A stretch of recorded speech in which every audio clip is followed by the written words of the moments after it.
Salam. Puji Tuhan, terima kasih banyak buat kehadiran dari jemaat sekalian dan juga jemaat Tuhan yang sedang memantau atau mengikuti live di rumah, baik di Facebook, YouTube maupun Radio Suara Kupang. Kita berharap bahwa firman Allah hari ini menguatkan kita, khususnya orang NTT Kota Kupang yang atas seizin Allah Tuhan izinkan kita mengalami bencana, badai, banjir, segala macam. Dan tidak mungkin ada sesuatu terjadi di kolong langit ini, apalagi sampai dialami oleh orang-orang pilihan Allah dan tanpa seizin Allah. Tidak mungkin, pasti semua atas seizin Tuhan. Dan oleh karena itu di pagi yang diberkati ini, saya mengajak segenap jemaat Tuhan memperhatikan firman Allah di dalam Roma pasal 8 ayat 31 sampai ayat 39. Kita akan membacakan ayat ini berbalas-balasan. Nanti di ayat 39 kita jumpa di sana alias baca sama-sama. Ayat 31 saya, sebab itu apakah yang akan kita katakan tentang semuanya itu? Jika Allah di pihak kita, siapakah yang akan melawan kita? 32 jemaat.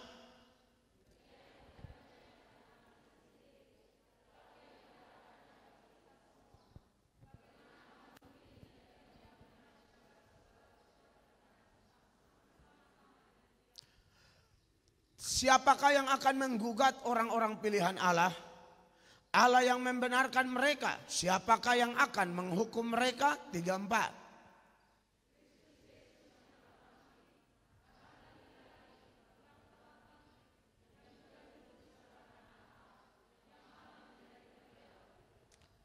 Siapakah yang akan memisahkan kita dari kasih Kristus?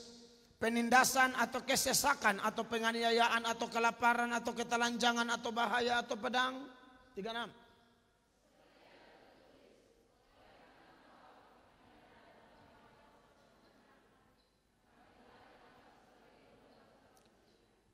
Tetapi dalam semuanya itu kita lebih daripada orang-orang yang menang oleh Dia yang telah mengasihi kita. 38 jemaat.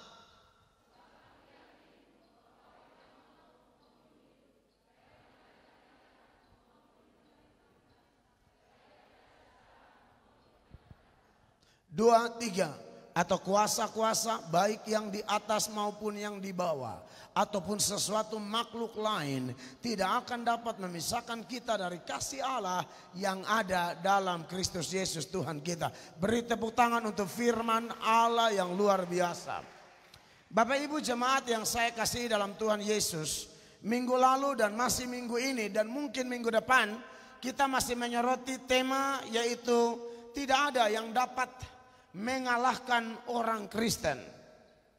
Tidak ada yang dapat mengalahkan orang Kristen. Tema ini bukan tema kesombongan rohani. Tema ini bukan ajang untuk orang Kristen menyombongkan potensi-potensi dirinya. Bukan. Tema ini adalah satu dorongan supaya orang Kristen tetap beriman, optimis, yakin bahwa masalah tanpa diundang pun pasti dia datang. Persoalan tanpa minta pun pasti dia datang. Tetapi yang kita percayai bahwa orang Kristen sejati yang tinggal dalam Tuhan, Tuhan tinggal dalam dia, firman Allah tinggal di dalam orang itu, maka dia boleh mengklaim bahwa apapun tantangan persoalan tidak akan mengalahkan orang Kristen. Sekali lagi, ini adalah dorongan supaya setiap kita bermegah di dalam Tuhan. Minggu lalu saya sudah sampaikan beberapa, tapi jumlah yang hadir sangat sedikit. Maka hari ini saya akan mengingatkan lagi beberapa hal penting yang sudah saya sampaikan minggu lalu, supaya menjadi pegangan, pedoman bagi saya dan Bapak Ibu terkasih. Ingat, ini nats yang melahirkan tema ini untuk mendorong kita sekali lagi bermegah di dalam Tuhan. Kita boleh punya kekuatan, talenta, kekayaan, pangkat, kedudukan, Dan kita tahu itu semua titipan-titipan dari Tuhan. Talenta yang Allah beri bagi kita beda-beda. Ada yang dapat 5, ada yang dapat 7, ada yang dapat 10, ada yang dapat 3, ada yang dapat 2. Definisi talenta jemaat tidak boleh lupa. Apa itu talenta menurut Alkitab? Talenta adalah segala sesuatu yang Allah berikan kepada kita harus kita pakai kembali untuk kemuliaan namanya. Waktu, pengaruh, kecantikan, ketampanan, kepintaran, pangkat, kedudukan, harta. Bisa khotbah, bisa nyanyi, bisa main musik. Dan masih banyak lagi. Pokoknya apapun yang kita punya itu dari Allah. Karena kita datang dengan telanjang, kembali dengan telanjang. Oleh karena itu semua yang Allah berikan kepada kita harus kita pakai kembali untuk kemuliaan namanya. Apa yang Allah kasih bukan menjadi pemicu untuk kita menyombongkan diri.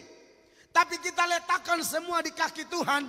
Biar Tuhan bekerja memakai itu semua demi kepentingan kerajaannya. Makanya dalam Yeremia pasal 9 mulai ayat 23 dikatakan, beginilah firman Tuhan, janganlah orang bijaksana bermegah karena kebijaksanaannya, janganlah orang kuat bermegah karena kekuatannya, janganlah orang kaya bermegah karena kekayaannya. Kalau begitu, dengan dasar apakah saya dan Bapak Ibu bermegah? 23, 24, 1, 2, 3.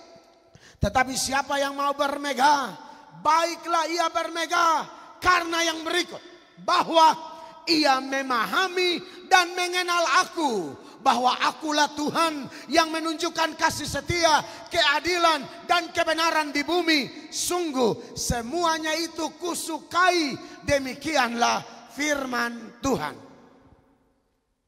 Orang yang terbiasa bermegah di dalam Tuhan, sebenarnya kalau dunia melihat, kok sombong banget ya. Kecil, kurus.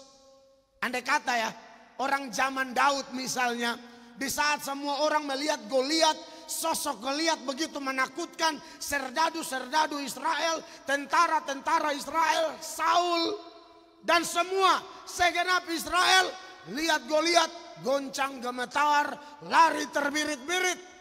Tapi kok Daud bisa ya datang menghadap Goliat dan berkata, engkau datang dengan pedang, tombak dan lembing, tapi aku datang demi nama Allah Israel yang aku sembah, yang barisannya kau ejek hari ini juga aku penggal kepalamu dan mayatmu akan dimakan oleh burung-burung bangkai.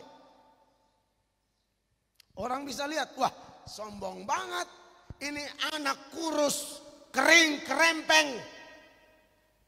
Padahal bukan. Daud adalah orang yang bermegah di dalam Tuhan. Dan Tuhan sangat memuji hambanya yang bernama Daud. Maka Anda lihat Goliat tumbang. Dia bilang penggal kepala Goliat tanpa memegang pedang. Dia penggal pakai pedangnya Goliat. Luar biasa. Ayub adalah tokoh yang populer. Dan bicara tentang keteladanannya dalam menghadapi persoalan hidup. Saya pikir ini tokoh yang tidak boleh dilupakan. Dia mengalami bencana beruntun. Dan yang terakhir, badai besar menimpa rumah tempat di mana anak-anaknya sedang berpesta. Di rumah anaknya yang paling sulung, badai itu menghantam rumah. Rumah itu roboh, mati 10 anaknya, 7 laki-laki, 3 perempuan. Siklon tropis Seroja yang baru kita lewati ini hanya merusak plafon, hanya menumbangkan beberapa tiang listrik, dan memuaskan kerinduan kabel-kabel yang selama ini di atas. Mereka bilang bawa kami ke bawah. Iya kan? Belum apa-apa. Untung yang datang siklon tropis Seroja, bukan La Nina. La Nina ya. Kalau La Nina yang datang, lah hilang semua ini. Tuhan tuh baik loh saudara-saudara. Amin. Kalau La Nina yang datang lebih parah. Saudara, ini belum apa-apa. Di negara luar kalau badai begini, oto angin angkat, mobil angin bawa. Dan yang berikut, untung terjadi dari malam ke pagi. Kalau terjadi dari pagi ke malam orang beraktivitas. Anda telepon suami tidak angkat-angkat. Kalaupun diangkat bilang, tiang listrik di kepala, tiang listrik di kepala. Jatuh tendes. Saudara mengerti maksud saya? Tapi Ayub itu badai hantam satu rumah, anak mati semua. Saudara-saudara. Jadi Tuhan selalu menunjukkan kasihnya, badai, kasihnya, kebaikannya, rencana indahnya di tengah badai sekalipun. Kalau kita orang Kristen yang baik, tenang, tidak menyalahkan keadaan, tidak menyalahkan sekeliling, apalagi menyalahkan Tuhan. Anda tenang dan Anda lihat, Allah tidak membuat Anda susah sebenarnya. Ada orang lebih menderita dari Anda.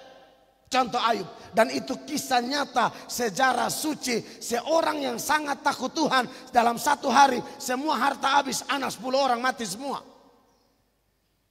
Tetapi pada dasarnya dia salah satu orang yang Tuhan puji. Puji di depan setan. Tidak ada orang sesaleh atau sejujur atau takut akan Tuhan seperti yang ada pada Ayub. Makanya kemudian Paulus menulis suatu saat dalam 2 Korintus pasal 10 mulai ayat 17-18 dia berkata 2-3. Tetapi barang siapa bermegah, hendaklah ia bermegah di dalam Tuhan. Sebab bukan orang yang memuji diri yang tahan uji, melainkan orang yang dipuji Tuhan. Kalian yang selalu bilang begini, saya hebat, saya hebat. Suami saya hebat. Ini saya, itu saya. Hati-hati. Minta Roh Kudus pimpin sehingga Anda bisa kemas kalimat yang keluar dari bibir mulutmu sehingga tetap Tuhan dimuliakan. Makanya saya ingatkan beberapa orang tua, jangan didik anak. Tenang, ada papa. Papa mati tiba-tiba, anak bisa stres. Jangan tenang ada papa, tenang ada Tuhan. Kebiasaan ada papa tuh diubah. Papa hebat apa? Papa tuh datang dengan telanjang, kembali dengan telanjang. Papa ndak punya apa-apa. Jadi papa harus biasakan didik anak. Ada Tuhan. Alkitab berkata di mana hartamu berada, di situ hatimu berada. Di mana hati Ayub? Di mana harta Ayub? Bukan kepada semua itu, saudara-saudara. Sebab pada waktu itu semua menimpa, dia bilang terpujilah Allah. Allah yang memberi, Allah yang mengambil. Aku datang dengan telanjang, aku kembali dengan telanjang. Ini luar biasa. Saudara, semua kita walaupun saleh, ada waktu di mana kalau Tuhan mau ambil itu semua dari kita, dia ambil, itu dia punya. Yang ada pada kita titipan. Jadi harus siap. Nah, kekasih-kekasih Tuhan, di bawah tema tidak ada yang bisa mengalahkan orang Kristen ini, atau tidak ada yang dapat mengalahkan orang Kristen. Saya sudah menyoroti beberapa bagian minggu lalu, namun kebanyakan saudara tidak hadir karena cuaca. Maka saya mengingatkan beberapa bagian penting saja. Di poin pertama yang kita bahas minggu lalu dan minggu ini adalah jaminan kemenangan bagi orang Kristen. Ada begitu banyak data perjanjian lama maupun perjanjian baru yang mengingatkan kita bahwa ada jaminan yang begitu teguh, begitu kuat dari Tuhan bahwa kita adalah orang-orang yang berkemenangan. Dalam perjanjian lama, sebuah kemenangan tak bisa dihindari dari sebuah peperangan. Karena perjanjian lama itu penekanan utamanya ialah sifat keadilan dan kekudusan Tuhan. Makanya segala sesuatu yang tidak berfokus kepada Allah, melainkan berfokus kepada berhala, kenajisan, Tuhan suruh tumpah sampai rata. Contoh dalam kasus Israel lawan Amalek di zaman pemerintahan Saul, Tuhan bilang kasih habis semua. Saul kasih sisa. Ada binatang-binatang juga, rajanya kalau tidak salah nama Agag. Ag, ya. Itu Samuel gorok di depan mata Saul. Kalau Tuhan bilang tumpas, tumpas. Jangan disayangkan. Itu sifat Tuhan di perjanjian lama yang ditonjolkan. Israel adalah bangsa kecil. Dari jumlah kalah sama bangsa-bangsa yang lain. Yebus, Girgasi, Midian, Filistin, Kanaan, Yeriko. Kalah mereka. Bangsa-bangsa lain lebih unggul dalam militernya. Mereka juga persiapan, tapi tanpa keterlibatan Allah tidak akan ada kemenangan. Makanya dalam Amsal 21 ayat 31 dikatakan kuda diperlengkapi untuk hari peperangan, tetapi kemenangan ada di tangan Tuhan. Sedangkan dalam perjanjian baru kita diingatkan bahwa kemenangan kita dalam sebuah peperangan, Alkitab berkata peperangan kita bukan melawan darah dan daging, tapi roh-roh jahat, penguasa-penguasa, penghulu-penghulu, pemerintah-pemerintah, kuasa-kuasa gelap. Bagaimana mungkin kita bisa menang kalau bukan Allah yang berperang ganti kita? Amin. Kemenangan Allah siapkan, dan kemenangan itu hanya kita dapat di dalam Yesus Kristus Tuhan. Makanya saudara-saudara, kita disebut orang-orang yang lebih daripada pemenang. Di dalam nats yang kita baca, khususnya di ayat 37. Tetapi di dalam semuanya itu, kita lebih daripada orang-orang yang menang. Oleh siapa? Oleh kekuatan kita kah? Oleh strategi kita kah? Oleh persiapan kita kah? Bukan. Oleh Dia yang telah mengasihi kita. Dan kasihnya itu Dia tunjukkan melalui anaknya. Makanya 1 Korintus 15 ayat 57 berkata, tetapi syukur kepada Allah yang telah memberikan kepada kita kemenangan. Oleh siapa? Yesus Kristus Tuhan kita. Jadi saudara-saudara, Yesuslah yang berperang ganti kita sehingga kita menang. Apa yang Yesus lakukan sehingga kita begitu yakin bahwa orang Kristen tidak dapat dikalahkan. Di ayatnya yang ke-34 dari nats yang kita bahas ini dikatakan beberapa hal. Kristus Yesus yang telah mati. Minggu-minggu prapaskah, minggu-minggu sengsara, saya bahas panjang lebar seputaran 7 perkataan di salib, penderitaan Yesus, dan Jumat Agung kita bahas kematiannya begitu dahsyat dan luar biasa, memberikan keterangan bahwa sudah selesai, sudah beres, dan kematiannya menjadi semakin efektif karena Dia bangkit. Makanya ayat ini berkata, bahkan lebih lagi, yang telah bangkit. Tidak cukup sampai di situ, yang juga duduk di sebelah kanan Allah. Yesus berkata, segala kuasa di sorga di bumi telah diberikan kepadaku. Yesus duduk di sebelah kanan Allah. Dia kontrol kita semua. Badai kemarin itu Dia lihat kita. Itu badai bilang bisa mudrahin Dia.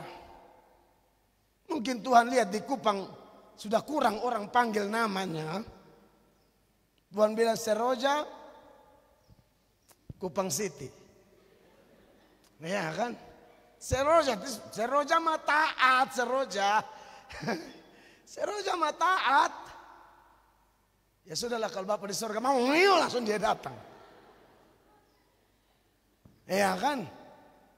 Di situ muncullah pengakuan-pengakuan. Bahkan yang sudah tidak bergereja bertahun-tahun, malam itu tidak ada nama lain. Yesus, Yesus, Yesus.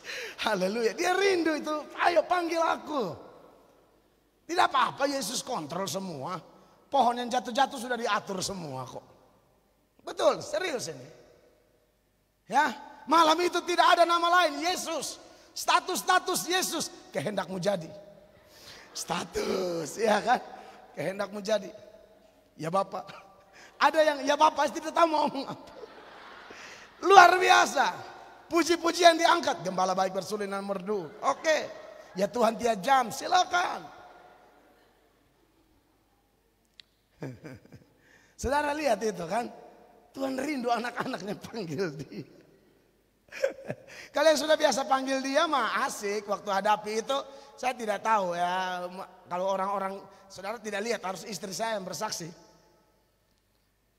Dia boleh panik-panik, saya bilang, ingat, badai yang murid-murid hadapi itu berat itu. Itu badai tidak bisa kasih bangun Yesus waktu itu badai. Waktu murid-murid berteriak, dia bangun. Memang dia rindu kita berteriak. Itu badai bukan badai biasa loh. Yang terjadi ketika murid-murid berlayar di Danau Galilea menuju ke Rasa itu. Bukan badai biasa, badai mengerikan. Beberapa murid itu latar belakang nelayan, mereka sudah biasa hadapi badai di Danau Galilea, tapi kelihatan badai kali itu lain daripada yang lain. Sambil mereka berkata, "Guru, bangun, kami binasa, bangun." Badai luar biasa, Yesus tidak bangun. Tapi waktu murid-murid berteriak, itu berteriak yang berteriak salah tingkah, berteriak gegabah, "Bangun, bangun." Itu saya Yesus bangun. Makanya pas tidak ada badai itu berteriak. Badai sudah tenang, saya bilang istri berlutut. Banyak orang beta tahu berteriak pas badai. Kita pas tenang ini mesti menangis. Semakin bersyukur. Kok Bapak bisa tenang? Wih, Bapak ajar ini. Bapak ajar ini di gereja sayang. Pel dengan tenang. Bapak ke mana nih? Tenang. Artinya tenang-tenang dalam artian bukan tenang yang cuek, bukan. Makanya agak lebih bisa dikendalikan lah, ya kan? Sayang banting sedikit, Bapak ini luka. Yesus, iya sayang. Ibu-ibu kan. Saudara, Yesus Kristus sudah mati bahkan bangkit duduk di sebelah kanan Allah yang malah menjadi pembela bagi kita. Dalam terjemahan Inggris dia pendoa syafaat bagi kita. Anda tidak bergumul sendiri. Masalahmu masalahnya Tuhan Yesus. Asal engkau bermegah di dalam dia, tertanam di dalam dia. Beri tepuk tangan yang meriah bagi Yesus Kristus. Haleluya. Jadi saudara yang diberkati oleh Tuhan Yesus Kristus, ini menarik untuk kita renungkan. Ya. Selama menumpang di planet ini, selama dikasih kesempatan hela napas hidup, milikilah iman yang dahsyat itu. Karena apa yang bisa dijangkau oleh panca indera kita kadang-kadang membuat kita ciut, membuat kita lemah, membuat kita bisa kategori orang-orang kalah. Tapi kalau kita punya iman kepada Yesus yang mati, bangkit dan duduk di sebelah kanan Allah yang menjadi pendoa syafaat bagi kita, maka kita sanggup mengalahkan dunia. Setan dengan segala sistem dan kerjanya kita mampu kalahkan. Makanya dalam 1 Yohanes 5 ayat 4 dan 5 berkata, sebab semua yang lahir dari Allah mengalahkan dunia. Dan inilah kemenangan yang mengalahkan dunia. Apa iman kita? Iman yang bagaimana? Siapakah yang mengalahkan dunia? Selain daripada dia yang percaya bahwa Yesus adalah anak Allah. Inilah iman yang mengalahkan dunia. Poin kedua. Karena poin 1 saya sudah bahas panjang lebar. Kita lanjut poin kedua. Dalam hal apakah orang percaya tidak dapat dikalahkan? Tentu menurut Roma tadi ya. Pasal 8 ayat 31 sampai 39 ada hal-hal yang kita pelajari. Dalam hal apa kita tidak bisa dikalahkan? Bagian A. Dari pihak yang mau menggugat atau menghukum kita. Bapak ibu jemaat jangan berpikir bahwa Yesus telah mati, telah bangkit, bahkan duduk di sebelah kanan Allah. Lalu kemudian tidak ada lagi setan dan alat-alatnya yang berusaha menggugat, bahkan berusaha menghukum kita. Mereka akan kerja semakin lembur, semakin keras untuk menggugat kita. Semakin keras. Tidak akan berhenti. Makanya jangan heran kalau orang-orang penceramah-penceramah yang sudah biasa berusaha menggugat iman Kristen, khususnya dari kalangan Islam. Abdul Somad, ya kan? Banyak tuh ceramah-ceramahnya, apalagi kalau sudah tuduh kita kafir. Waduh, Itu kelihatannya ngeri sekali. Kita seperti manusia kelas 2 di bumi ini. Lalu Abdul Somad manusia kelas 1. Risik. Dengan segala ocehannya. Ya, Yahya Walloni, Zakir Naik. Dan yang lain-lain. Minggu lalu saya bahas beberapa orang. Misalnya Zakir Naik. Ya, saya sudah bantah sejumlah argumentasi ceramah-ceramah Zakir Naik yang mengutip Alkitab ternyata ngawur total. Tidak bisa menggugat orang Kristen. Tapi celakanya ada begitu banyak orang Kristen yang kemudian menjadi mualaf ketika mendengar ceramah Zakir Naik. Kristen yang bagaimana? Yang tidak belajar Alkitab, yang tidak beri perhatian waktu pendeta khotbah, tidak memberi konsentrasi waktu pendeta khotbah, tidak persiapan terbaik ikut gereja. Harus persiapan terbaik dong. Siap fisik terbaik kalau mau dengar khotbah, kalau mau menyembah Allah, beri yang terbaik. Bukan kulit luar, isi-isi dalam semua harus yang terbaik. Hati kita harus yang terbaik. Apalagi saudara gereja di tempat ini, gembalamu selalu berusaha memberikan khotbah-khotbah terbaik, ajaran-ajaran terbaik tanpa kompromi, dan selalu ada dasar pembuktian yang jelas dari kitab suci. Sehingga orang-orang model Zakir Naik dengan segala ocehannya, segala tudingannya, tuduhannya yang bermaksud menggugat kita, tidak akan sanggup menggoncangkan kita. Dan yang lebih menyodot perhatian di Indonesia adalah Abang Yahya Walloni. Yahya sampai bikin buku Surga bagi Islam, Neraka bagi Kristen. Anda lihat itu. Bukankah ini bermaksud menggugat kita? Di saat kita percaya kita pasti masuk surga. Yesus sudah mati, sudah bangkit. Tetelestai, sudah selesai. Dia bangkit kalahkan maut. Hei maut, di manakah sengatmu? Justru Yahya bikin buku yang mungkin laku keras di kalangan mereka. Surga bagi Islam, neraka bagi Kristen. Ini buku ada. Dari harga 120.000 sampai 20.000. Yahya jual. Oh, berani sekali ini. Apakah Anda tergoncang dengan sorban putih ini? Ya? Dengan banyak lagi. Bahkan Yahya pernah bilang, saya tuh dalam pengalaman berdakwah tiba-tiba lihat setan. Setelah dia masuk Islam, dia lihat setan. Dia bilang, ternyata begini setan. Di Kristen saya tidak pernah lihat setan. Karena semua di Kristen setan. Jadi sudah biasa. Anda lihat itu. Kristen pas masuk neraka, Kristen setan. Dari situlah saya bikin video dengan judul 5 persamaan Yahya dengan setan. Sebenarnya ada banyak.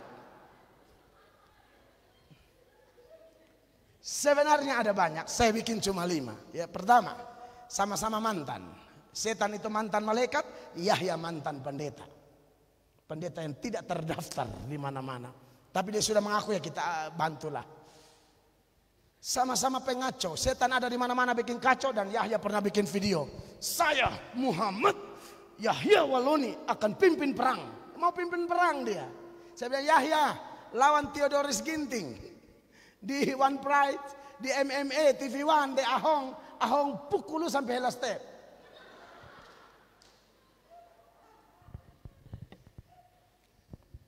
Rohaniawan apa? Hiat. Kita nih nakal baru jadi rohaniawan. Ini jadi rohaniawan baru gila. Makanya saya bilang orang-orang Islam, kami mengasihi Anda. Hati-hati nih, ini setan satu bikin kacau nih di lu punya agama.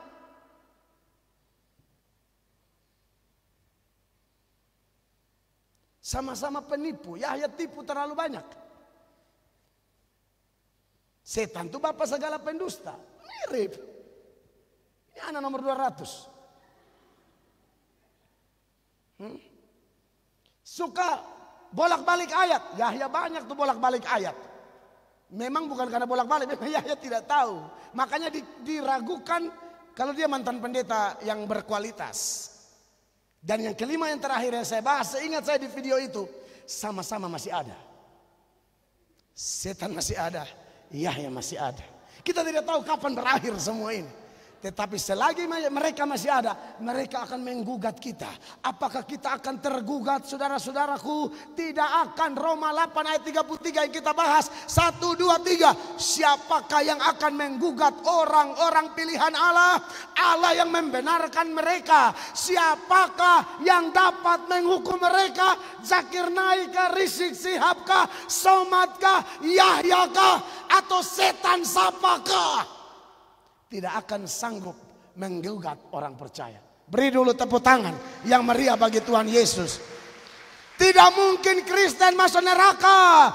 Kristen pasti masuk surga. Karena Roma pasal 8 ayatnya yang pertama berkata demikianlah sekarang. Tidak ada penghukuman bagi mereka yang ada di dalam Kristus Yesus. Dan kalau Anda Kristen sejati yang sungguh percaya pada Yesus, tinggal dalam Yesus, Yesus tinggal dalam Anda bermegah di dalam Dia, Anda tahu, pasti tahu Anda masuk surga. Tidak mungkin tidak tahu. Kalau Anda ragu-ragu mungkin. Nah, tujuan datang gereja konsentrasi itu supaya pendeta khotbah Anda tambah yakin. Oh, begitu. Iya, begitu. Makanya saya larang jemaat tidur waktu khotbah. Itu tidak boleh. Habis khotbah baru tidur dan tidak usah bangun lagi. Makanya kalau kita suruh khotbah, amin, tidak boleh tidur. Tidak boleh. Demi keuntungan Anda ini. Sekaligus bukti bahwa Anda tuh sangat hormat Tuhan. Amin. Sangat hormat Tuhan. Tidak ada penghukuman, kita tahu itu. Makanya 1 Yohanes 5 ayat 13, 1, 2, 3. Semuanya itu kutuliskan kepada kamu, supaya kamu yang percaya kepada nama anak Allah tahu bahwa kamu memiliki hidup yang kekal. Kata tahu di situ yakin sepenuhnya, dan Roh Kudus yang kasih kemampuan sehingga Anda tahu. Tidak mungkin tidak tahu. Oleh karena itu, jemaat yang saya kasihi dalam nama Tuhan Yesus Kristus, siapapun Anda harus kuat. Yang berikut, dalam hal apakah orang Kristen tidak bisa dikalahkan? Yang pertama dari pihak orang-orang yang mau menggugat atau menghukum. Dan yang kedua menurut nas kita bagian B, yaitu macam-macam penderitaan. Contohnya di ayat 35. Siapakah yang akan memisahkan kita dari kasih Kristus? Penindasan atau kesesakan atau penganiayaan atau kelaparan atau ketelanjangan atau bahaya atau pedang? Yang mana sih yang bisa memisahkan kita dari kasih Kristus? Tidak ada. Kata memisahkan di sini dia pakai kata Yunani korisei. Apa itu korisei? Korisei itu lebih tepat diterjemahkan menceraikan. Tidak ada yang bisa memisahkan kita dari kasih Allah. Kasih Allah ini bukan kasih yang mudah diombang-ambingkan sehingga terjadi perceraian. Tidak bisa. Kita nonton ya, tontonan di Indonesia, artis-artis nikah heboh, habis ratusan juta bahkan miliar. 2 tahun mulai bosan, datang yang lebih seksi, yang lebih cantik, yang lebih putih, yang lebih manis, yang lebih tampan, yang lebih wangi, mukanya lebih unik, saking uniknya kayak kucing begitu.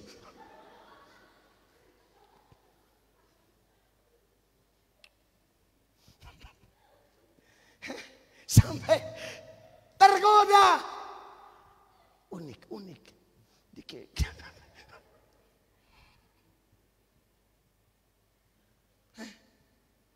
Lihat saya di Indonesia, Ahmad Dhani Maya cerai, Ariel Noah dan Pembini cerai, Anang Krisdayanti cerai. Ini kita nonton semua nih masalahnya. Cerai.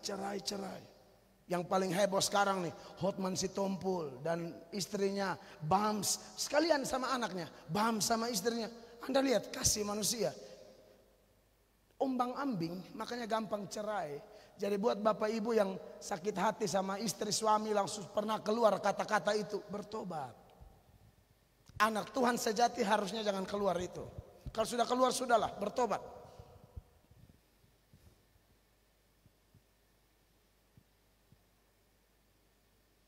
Tidak boleh.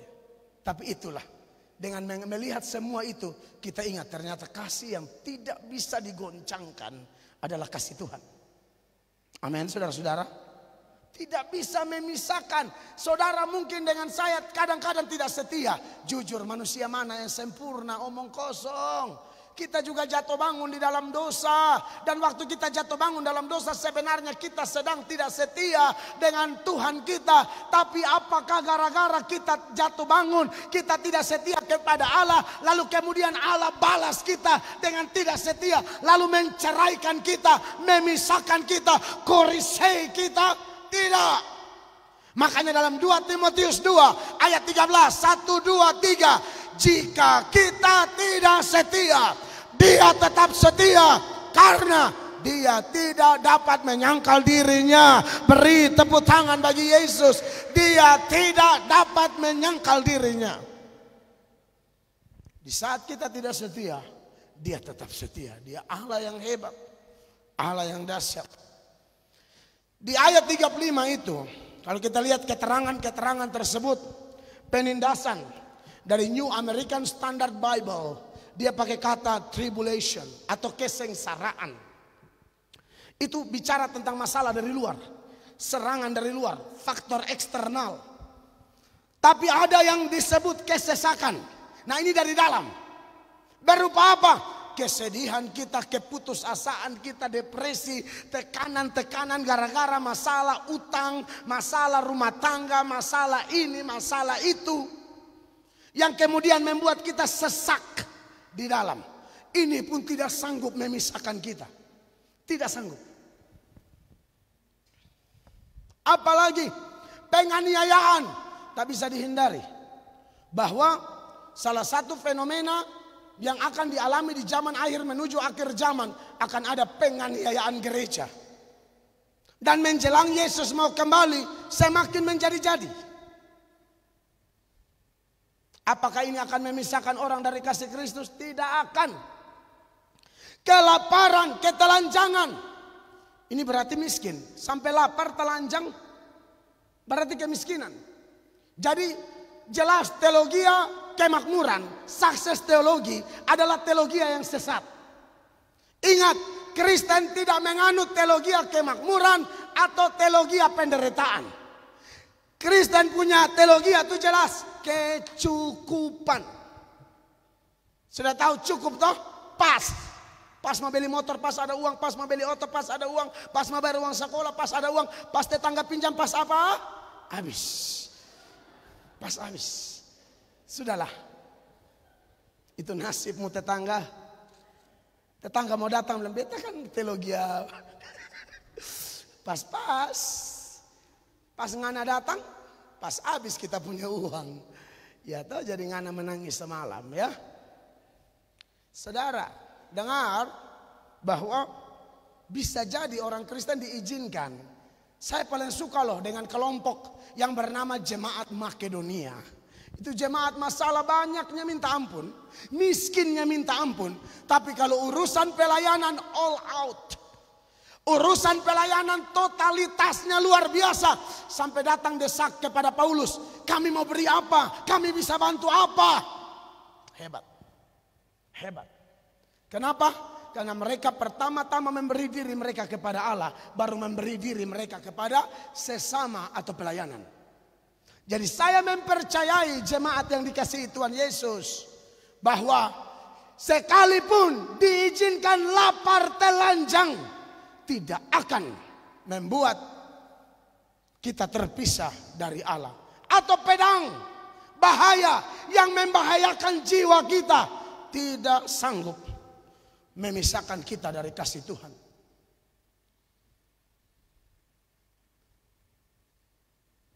Makanya saudara-saudara di ayat 36 dia katakan, seperti ada tertulis, oleh karena engkau kami ada dalam bahaya maut sepanjang hari.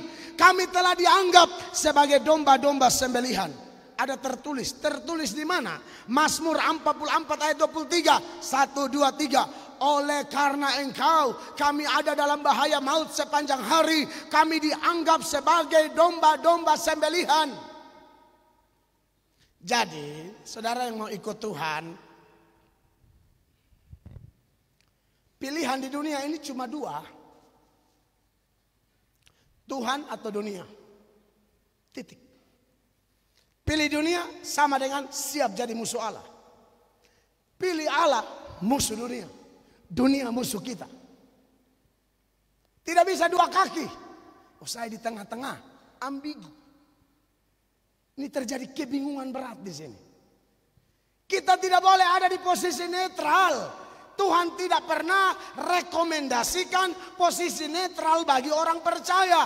You pilih kiri atau kanan, domba atau kambing, ranting berbuah atau tidak berbuah, ilalang atau gandum, Tuhan atau dunia. Tidak bisa di tengah-tengah. Tidak bisa.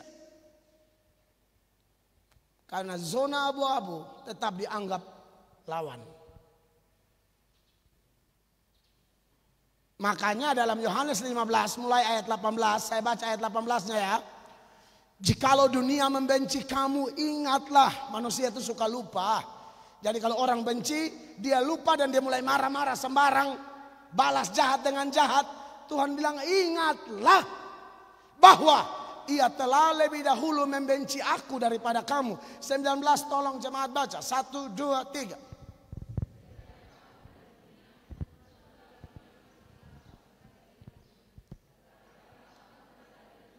Amin.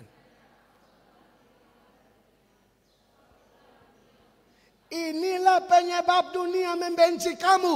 Aku telah memilih kamu dari dunia. Saya tidak tahu, pengalaman kita kan beda-beda ya. Tapi pengalaman itu bagus. Sekalipun pengalaman tidak bisa jadi doktrin, tapi pengalaman hidup seseorang itu akan menentukan dia teguh atau tidak dalam pengiringannya akan Tuhan. Sembuh dari sakit, di saat orang semua melihat Anda seperti sampah masyarakat, orang tidak peduli Anda, orang terlalu sibuk membongkar bangkir masa lalumu, tapi engkau tahu tempat ternyaman di dunia ini bukan di Bali, bukan di Sumba, bukan di mana, tapi di hadirat Allah. Amin. Anda tenggelam dalam hadirat Allah, Anda rasakan, aduh hanya Yesus yang bisa terima saya. Dan orang kayak begini susah undur dari Tuhan. Makanya saya berkali-kali katakan, orang yang sadar bahwa dia paling berdosa dan dosanya paling banyak diampuni, orang ini paling banyak berbuat kasih kepada Allah. Maria Magdalena disebut perempuan berdosa lagi, kerasukan setan tapi diterima oleh Tuhan. Maria all out sama Tuhan. Sampai orang pertama yang dipercayakan melihat Yesus yang bangkit adalah MM. Maria Manafe. Maria Magdalena. Anda lihat itu. Karena dia tidak tahu bilang itu Yesus. Dia masuk kubur kosong. Di belakang ada orang. Dia tidak tahu Yesus. Dia sangka penjaga taman. Dia bilang, Tuhan yang simpan mayat guruku kah? Kalau kau yang simpan, tolong kasih tahu di mana. Saya mau gendong. Mayat itu sudah dibalsam. Beratnya berkali-kali lipat. Karena kasih tidak mengenal beban. Catat ini kalimat. Cinta tidak kenal beban. Makanya Yakub kerja kasih Rahel 7 tahun dianggapnya seperti hari kemarin. Di otak kasih makan kambing Rahel. Lihat kambing mai Rahel. Maksudnya dia ingat Rahel. Amin. Kalau Anda sudah cinta orang, rumahnya di Kuan Heum, belum ada badai, saya tidak ada listrik, apalagi badai. Tapi demi Lamber, Ma'a melangkah, ditangkap oleh Nimrod. Kacau ceritanya. Saudara, cinta tidak kenal beban. Amin, saudara. Jadi Tuhan ini pilih kita.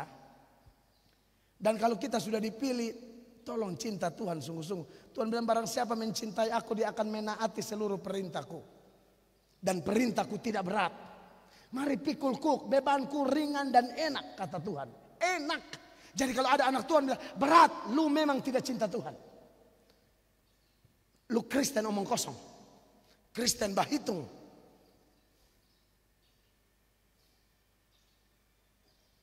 Makanya kalau ada orang bersaksi, saya ini pernah jadi pendeta. Aduh, itu saya kasihan. Berarti sekarang bukan pendeta lagi. Dia pernah jadi pendeta. Kita pernah melayani. Pernah. Bayangkan kalau Tuhan juga pakai pernah. Saya juga pernah beri dia napas. Sekarang tidak lagi. Tuhan tidak pakai kata pernah. Jadi jangan hitung-hitung sama Tuhan, jemaat terkasih. Amin. Itu konsekuensi ikut Tuhan. Kalau dia sudah pilih kita. Karena tidak mungkin seorang hamba lebih daripada tuannya. Dan ini pun Tuhan sudah ingatkan di ayat 20. 1, 2, 3. Ingatlah apa yang telah kukatakan kepadamu. Seorang hamba tidaklah lebih tinggi daripada tuannya. Jikalau mereka telah menganiaya aku, mereka juga akan menganiaya kamu. Jikalau mereka telah menuruti firmanku, mereka juga akan menuruti perkataanmu. Makanya kepada beberapa calon pendeta sekolah teologi, termasuk adik dari istri saya jadi pendeta soalnya gampang. Jemaat 10 masalah 10. Jemaat 100 masalah 100. Jemaat 200 masalah 200. Tidak bisa jadi pendeta hati nyonya. Tidak bisa jadi pendeta hati bos. Hati harus hamba. Pernah baca komentar buka baru orang bilang pendeta bodok. Nah, saya sudah makan ulang-ulang. Pendeta harus siap. Dunia benci Yesus. Dunia pernah bilang Yesus apa? Gila. Dunia pernah bilang Yesus apa? Kerasukan setan. Dunia pernah bilang Yesus apa? Penyesat. Masa kita lolos? Makanya saya bilang kalau mau jadi hamba Tuhan, dada harus kuat. Ini bukan naik show di mimbar. Dan segala lipstick mulai kebenaran adalah, bukan.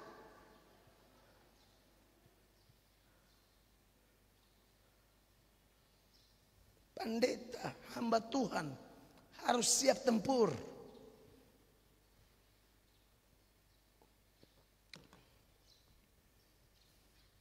Kalau tidak siap, bisnis hordeng. Hordeng coklat. Amin. Orang bisnis hordeng saya kena maki. Ini kenapa kau luntur nih? Kenapa kau luntur? Hordeng. Bisnis apa yang tidak kena maki? Apalagi pendeta. Jadi masalah-masalah yang, aduh saya pikir anak-anak mereka ini mau jadi pendeta harus dada kuat.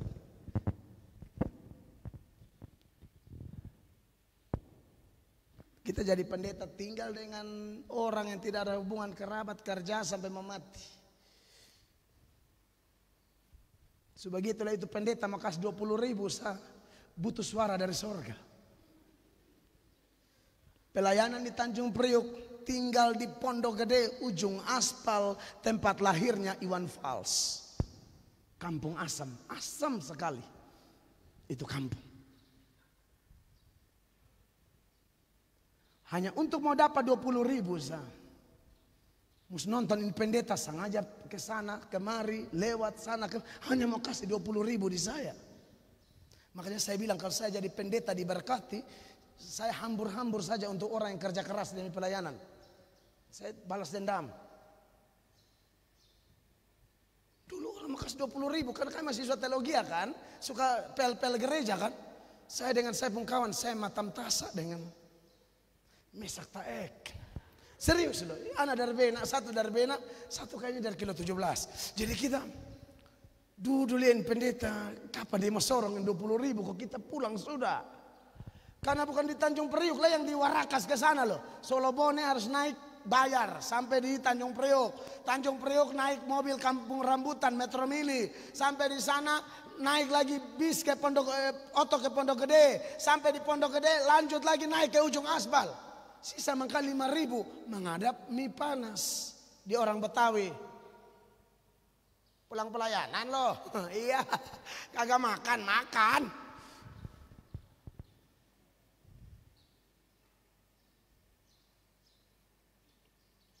saya bingung mau jadi pendeta tapi hati kayak nyonya. Aduh, berhenti. Tidak bisa. Tahu tujuan sekolah teologi ya? Bagi yang sekolah teologi harus tahan banting.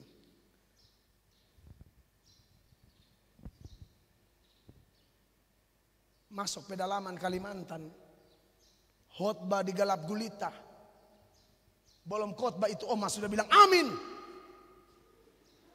Hanya 6 orang hadir, pakai lampu pelita tioek. Ini dari Kalimantan Barat, Pontianak ke Singkawang. Saya masuk ke Gudang Damar, naik truk bermuatkan karet mentah, baunya minta maaf, bau WC. Dia gantung saya berjam-jam, minta maaf orang Kuba bilang otor roh. Bernapas di luar, tapi dia pakai atap. Karet mentah, hanya bermodalkan peta, tulis pendeta Sihaan. Oke lah, haleluya. Ketemulah pendeta Sihaan di Gudang Damar. Pendeta Sihaan utus lagi ke dalam. Ketemulah Oma yang belum khotbah sudah amin.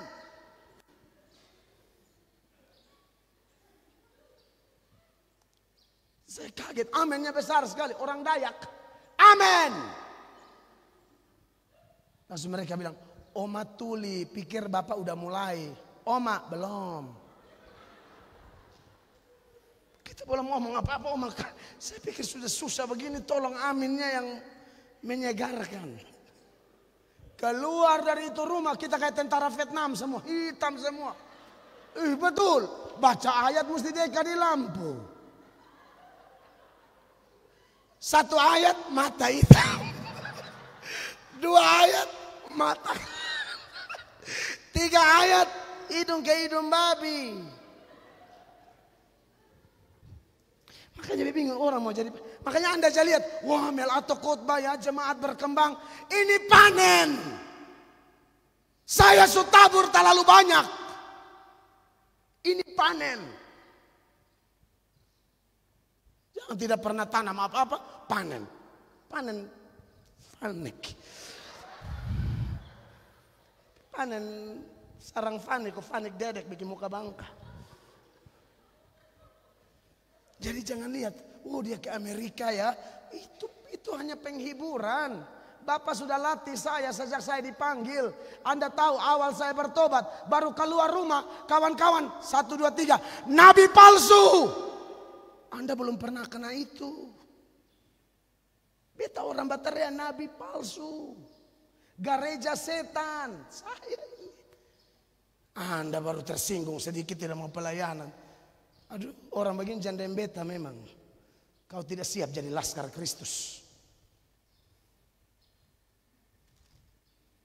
Baru begitu sudah goncang. Pernah tidak Anda diteriaki begitu?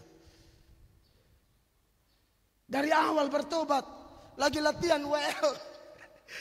Pernah dengar kah? Lagi latihan WL, kan rumah 2 nih. Dua-dua miring.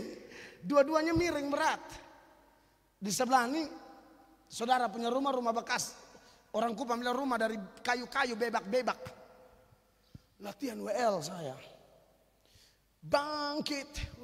Lagi puasa. Kerinduan melayani besar sekali. Karena dari nakal yang hancur betul-betul. Tiba-tiba ditemukan hati ini dicapai dan diubahkan oleh Kristus. Rindu sekali melayani. Jadi suka menghadap. Pakaian-pakaian bekas, barang-barang rongsokan. Anggap aja itu jemaat. Pimpin pujian, khotbah. Siap memuji Tuhan. Saya begitu. Tiba-tiba ada bayangan dari belakang.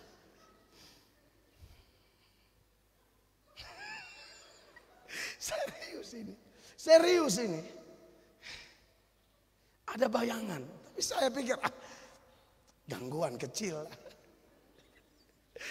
tantangan orang mau latihan melayani. Bayangan ini semakin mendekat.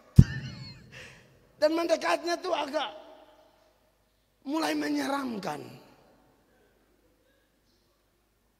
Tiba-tiba balok hantam di saya punya ini, saudara. Hampir patah. Baloknya tidak patah, pinggang anak remaja. Mau patah saya, papa saya pukul saya, almarhum. Lu kayak orang gila saja, Pak. Haleluya, siang-siang. Pak. Malum ini Katolik garis keras. Yang tidak ngerti. Kau gila, kau menghadap ini barang-barang rusak. Haleluya, haleluya. Mau mati saya. Bengkok langsung begini. Di depan mereka semua. Saya bilang ini keluarga penjudi. Karena keluarga saya penjudi. Saya tidak akan makan lagi dari makanan di rumah. Saya tidak akan makan makanan di rumah ini. Kalau rumah ini tidak bertobat, tidak berhenti main judi, saya tidak akan makan dari rumah ini. Mereka lihat saya, mereka goyang kepala, mereka bilang keputusan yang bagus. Oke.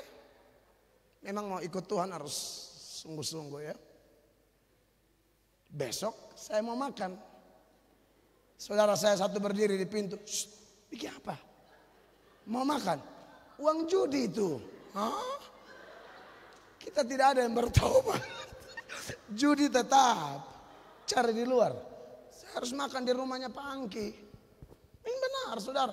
Saya bingung orang mau jadi hamba Tuhan. Saya ini dari dalam rumah, di luar rumah, di sekolah teologi, di tempat pelayanan. Sampai ini hari orang masih maki.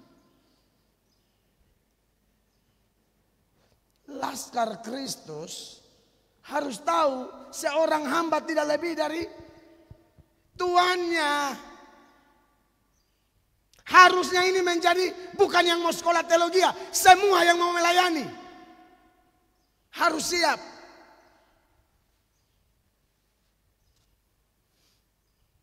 Sebab janji Tuhan jelas, semua itu tidak akan memisahkan kita dari kasih-Nya. Ini yang menjadi kekuatan bagi saya. Silakan kau maki, Tuhan tidak tinggalkan saya. Silakan kau bikin apa, asal saya di rel yang benar.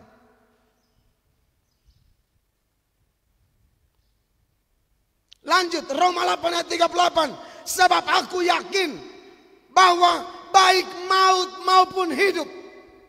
Maut, hidup tidak bisa memisahkan kita dari kasih Kristus. Kematian tidak bisa memisahkan kita dari kasih Kristus. Anda lihat contoh-contoh di Alkitab. Orang yang mengalami kasih Tuhan begitu luar biasa. Stefanus sudah mau mati, mau dirajam dengan batu.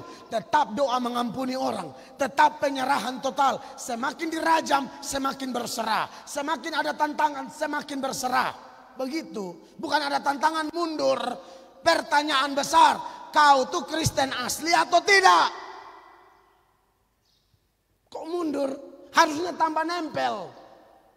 Di zaman Idi Amin di Uganda, orang-orang Kristen ditangkap dan disuruh menyangkal Yesus. Berdiri di jurang, itu ada di dalam buku-buku sejarah-sejarah gereja. Jurang ini dalamnya minta ampun, di bawah batu cadas, tubuh ini, daging ini jatuh sampai bawah Ceberei. Jaraknya jauh sekali. Lembah begitu. Mereka disuruh berjejer di pinggir tebing itu. Yesus atau Idi Amin? Idi Amin lolos. Yesus atau Idi Amin? Yesus, dorong. Idi Amin atau Yesus? Yesus, dorong. Dorong. Habis semua itu. Bapak Ibu tahu, sejarah mencatat. Tentara-tentara yang ditugaskan eksekusi mendorong orang-orang Kristen yang tidak menyangkal itu. Kemudian bertobat. Apa yang membuat mereka bertobat? Mereka bilang yang membuat kami kaget sambil dorong, tapi kami kaget. Sementara mereka mau menuju ke batu cadas itu, pujian, mereka jatuh sambil menyanyi. Jatuh sambil menyembah. Sungguh, maut di depan mata pun tidak akan memisahkan mereka dari kasih Tuhan. Pendeta Yunus Ndun itu pendeta volunteer, salah satu pendeta volunteer utusan Gemit, ketua sinode pertama. Kalau tidak salah Pak Haba ya, atau Pak Sapa orang Sabu kalau tidak salah. Ketua sinode Gemit pertama. Sorry kalau saya salah, tapi saya ingat saya itu. Diutus, siapa mau jadi pendeta sukarela, diutus ke Belu. Selain Yunus Ndun, pendeta John Ado, GSJA Perjanjian Baru. Itu pendeta Gemit dulu. Karena Gemit tolak apa, dia buka GSJA, akhirnya GSJA. Mereka diutus ke sana. Oh, pengalaman imannya luar biasa. Itu mereka lihat malaikat tulis di tembok. Suruh lari-lari, sembunyi-sembunyi. Tapi pada waktu Pak Yunus Ndun, orang rote yang mati martir di Belu. Sementara khotbah, satu jemaat orang Belu datang dari sana, bawa parang langsung bacok dia. Disuruh oleh seorang Romo dari Belanda yang ditugaskan di situ. Dia bersaksi itu di pengadilan, bacok. Dalam kesaksian pembunuh itu dia bilang begini, kami sudah bunuh banyak orang, tapi waktu kami bunuh potong Bapak Guru, mereka menyebutnya Bapak Guru. Bapak Guru senyum, seolah-olah mengisyaratkan pengampunan. Potong kepala miring ketawa, potong lagi senyum sampai mati. Maut tidak akan bisa memisahkan kita dari kasih Yesus. Sadrak, Mesak dan Abednego sudah lihat api menyala-nyala, mereka tidak goyah. Bagaimana dengan Anda? Apa yang membuat Anda begitu takut, goncang, gemetar pikiran? Maut tidak bisa memisahkan, sebab aku yakin bahwa baik maut maupun hidup. Kalau maut saja tidak bisa, apalagi hidup. Hidup itu yang masalah utang, sakit hati, clash sama mertua, disindir di kantor. Itu hidup. Makanya saya aneh dengan doktrin yang mengatakan Kristen sejati bisa hilang keselamatan. Doktrin sesat. Kalau Kristen sejati bisa kehilangan keselamatan, berarti hidup bisa memisahkan orang dari kasih Tuhan. Lalu bagaimana dengan mereka yang murtad, Pak? Yang murtad itu dari awal tidak pernah percaya, kayak Yudas.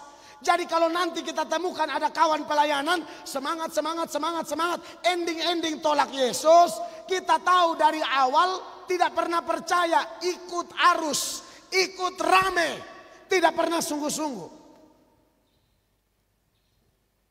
Kristen sejati tidak mungkin mundur hanya gara-gara maut atau hidup, tidak akan.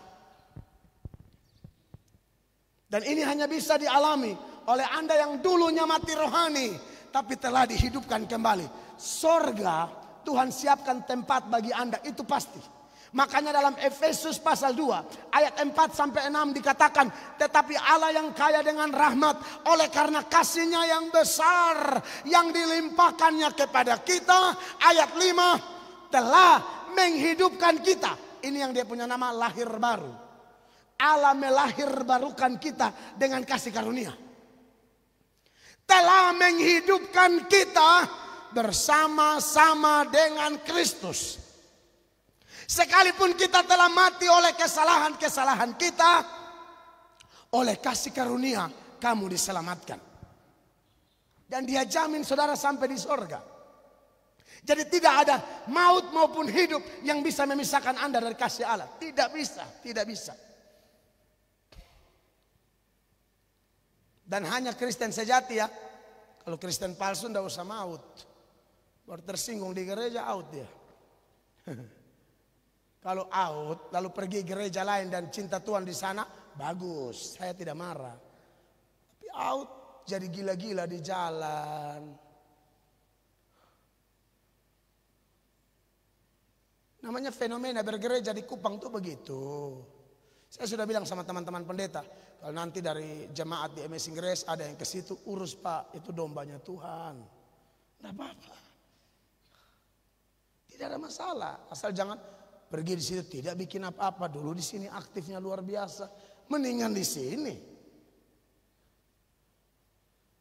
Di sana ada yang pakai selalu, lebih di sini.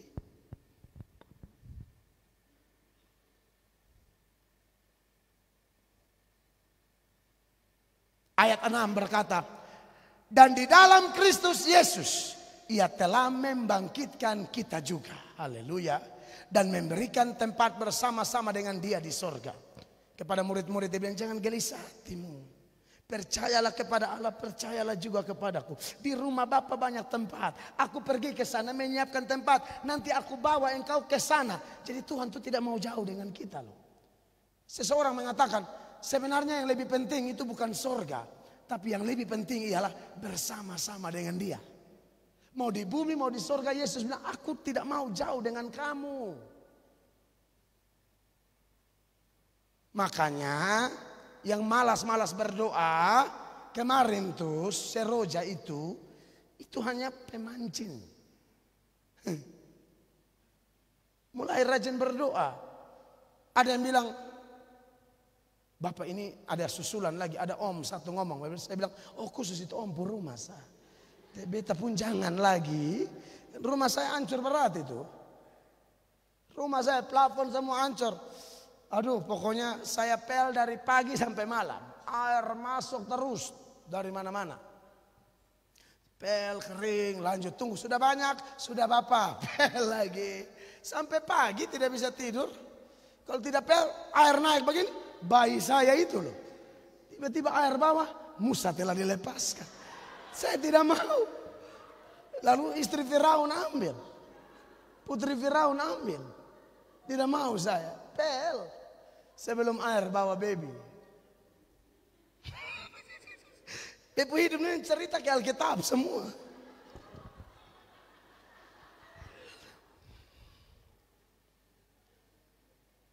Pel sudah kering, ayo mak berlutut. Tuhan, kami ingat badai di kapal itu. Kami ingat bahwa badai tidak bisa membangunkan engkau. Tapi doa orang percaya bersama seluruh orang percaya di NTT. Kami berdoa, kami minta ampun dosa buat orang NTT. Buat hamba dan keluarga. Begitu. Amin, air sebanyak. Pel lagi. Cek Musa. Ini anak semua kecil-kecil. Puji Tuhan mereka tidur semua. Saya bilang, jangan ganggu, biarkan. Anak-anak itu kan polos, santai, mau badai, mau apa. Mereka pikir ayunan. Kitanya yang stres. Mereka anggap roller coaster itu. Kitanya. Mau badai itu ngeri sekali. Pung pang. Ma itu bilang, garasi kita cabut. Nanti baru kita lihat besok. Pung pang. Teras muka. Amin. Pokoknya istri saya prediksinya luar biasa. Pagi itu ternyata yang dia prediksi salah semua. Garasi aman, puji Tuhan. Teras aman. Kami intip pagar. Pagar sudah pindah ke rumah tetangga. Pagar besi sudah miring, bengkok, patah. Plafon hancur semua. Belum lagi gereja punya, saya kesana teduh sedikit, datang cek di sini. Itu gereja plafon hancur semua. Kita bersyukur gereja lain atap semua hilang. Kita masih bisa gereja, gampang lah ini. Saudara-saudara, Dia mau bersama kita. Amin. Jadi berdoa bersama Tuhan, jangan tunggu badai. Mulai sudah bapak-bapak yang tidak pernah pimpin istri anakmu, doa keluarga, bertobat kau Pak. Kau urus politik kayak mengerti-mengerti saja. Menurut beta ini kali begini. Sah. Dia naik pun tidak peduli kau kok. Urus kau punya istri anak situ. Kau politik, kau kena tipu saja kok. Kau tidak mengerti apa-apa melayani Tuhan. Amin. Pimpin istri anak, bapak-bapak. Anda gembala dalam rumah tuh. Jangan ibu bilang baik kita mau doa, bapak doa, ditumbuh semua. Bapak mau pukul mama.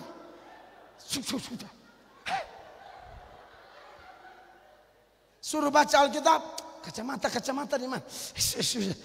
Lewat. Kasih sang Nimrod, anak pertama. Nimrod baca. Bila mata kalah. Tapi kalau baca WA kecil-kecil terang dia. Dia kayak peneliti, kayak orang kerja di jam tangan. Saudara, maut hidup tidak bisa memisahkan kita dari kasih Tuhan. Dan orang yang sudah dilahir barukan, dia punya prinsip. Hidup bagi Kristus, mati bagi Kristus. Ayat terakhir. Roma 14 mulai ayat 7.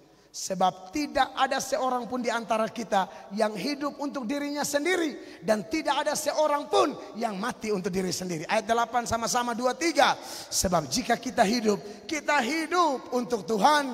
Dan jika kita mati, haleluya, kita mati untuk Tuhan. Jadi baik hidup atau mati, kita adalah milik Tuhan. Beri tepuk tangan yang meriah bagi Tuhan Yesus Kristus.